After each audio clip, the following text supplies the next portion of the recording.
Hello guys, আসসালামু আলাইকুম। আজকের এই ভিডিওতে আমরা আলোচনা করব যে আমাদের যে R1 প্রোগ্রামারের যে সফটওয়্যারটি আছে সেটা আমরা একটা আউটপুট আজকে আপনাদেরকে দেখাবো যে কি কি ফিচার রেখেছি এটার ভিতরে, ভবিষ্যতে আপনারা কিভাবে এটাকে ব্যবহার করবেন এবং বিভিন্ন বিস্তারিত বিষয় নিয়ে আমরা আলোচনা করব। তো আপনারা দেখতে পাচ্ছেন যে R1 কম্পিউটারের যে লোগোটি আছে সেটা দিয়ে আমরা আমাদের সফটওয়্যারটিকে রেডি করেছি। আমরা এটাকে ডাবল ক্লিক করলে এটার ইউআইটা রান হবে। তো আমরা ডাবল ক্লিক করে রান করি এটাকে। আপনারা দেখতে পাচ্ছেন যে এটা একটা আমাদের ইউআই ইন্টারফেস সফটওয়্যার।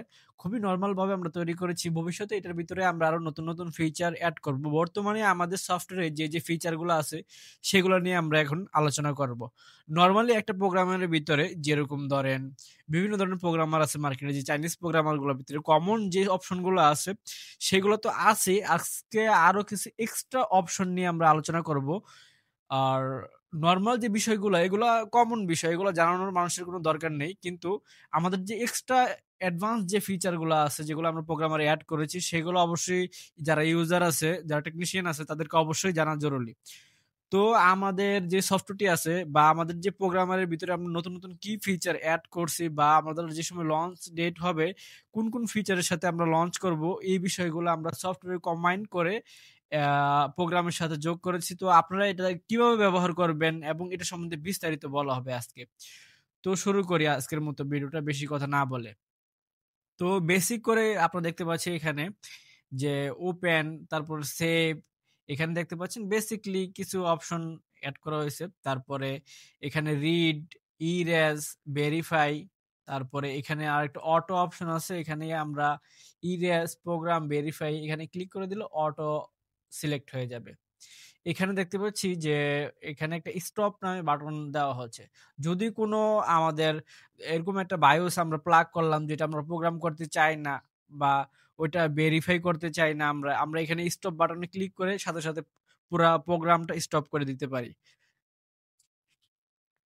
এখানে আরো দেখতে পাচ্ছেন যে এসপিআই একটা অপশন আছে টিক করার জন্য। এখানে দেখতেছেন I2C নামে একটা অপশন আছে টিক করার জন্য। এখানে দেখেন মাইক্রো ওয়্যার নামে আরেকটা অপশন আছে টিক করার জন্য। এটা হচ্ছে এই প্রোগ্রামারের খাস ফিচার। এই ফিচার গুলো হচ্ছে এসপিআই নরমালি ল্যাপটপ গুলোতে যেগুলো ব্যবহার হয়, যে বায়োস গুলো ব্যবহার হয় এসপিআই প্রোটোকলের মাঝখানে কাজ করে। এসপিআই প্রোটোকল দিয়ে ওই বায়োস গুলা কাজ করে। কিন্তু কিছু বায়োস আইসি আছে যারা I2C প্রোটোকলের মাধ্যমে কাজ করে। যদি আমরা এসপিআই বায়োস, মার্কেটে যত বায়োস প্রোগ্রামার আছে সেগুলো সব এসপিআই প্রোটোকলের মধ্যেই কাজ করে। অনেক সময় আমরা দেখি যে বায়োসেই সমস্যা ছিল কিন্তু বায়োস প্রোগ্রাম করার পর কিন্তু ডিসপ্লে আসতেছে না। কিন্তু অনেকে এটা বুঝতে পারে না। অনেক সিনিয়র টেকনিশিয়ানরাও দেখলাম যে ধরতে পারে না এই বিষয়গুলা।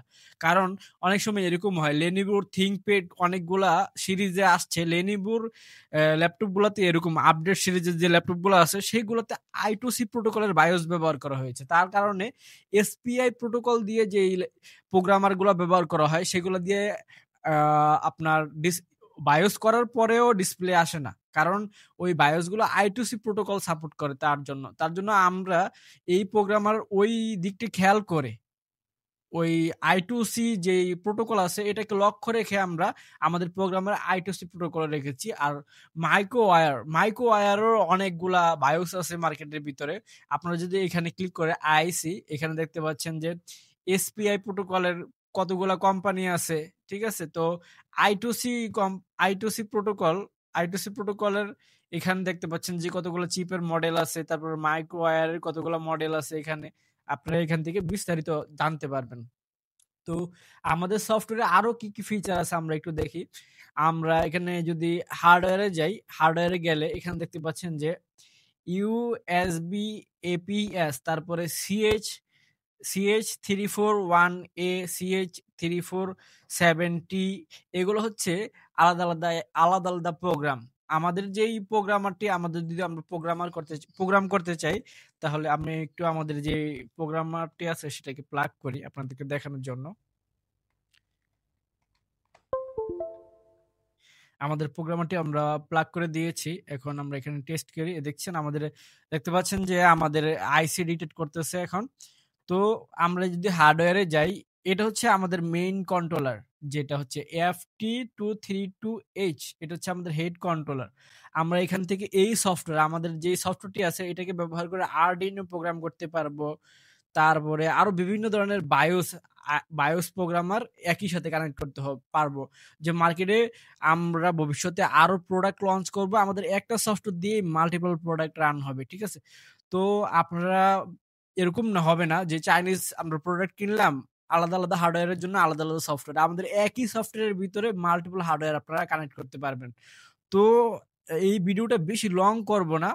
তো এই ভিডিওটার ভিতরে আমরা যে এক্সট্রা ফিচার গুলো আছে সেইগুলো জানানোর জন্য এই ভিডিওটা তৈরি করা। আর আমরা ফাইনালি আমাদের প্রোডাক্টটা লঞ্চ করার সময় আমরা একটা প্রপার রিভিউ দিব এবং প্রোডাক্টের, হ্যাঁ? আর এটার একটা আমরা একটা রিভিউ দিব ভবিষ্যতে। তো সবাই ভালো থাকবেন, সুস্থ থাকবেন। আল্লাহ হাফেজ।